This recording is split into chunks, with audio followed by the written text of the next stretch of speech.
welcome to Tech Tutorials, and today I'm going to be telling you how to change your profile picture on Threads. Now once you log into Threads, all you have to do is to go into your profile, then go to edit profile, and then there will be a plus icon near your name. All you have to do is to tap on it.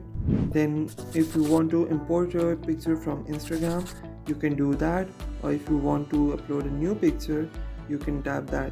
I'm going to be uploading a new profile picture.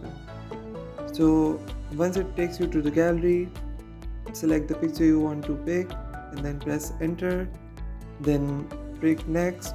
Once it's uploaded, it will start showing you on your profile. And that's it. Thank you so much for watching this video. Make sure to give it a like, subscribe and share it amongst your friends.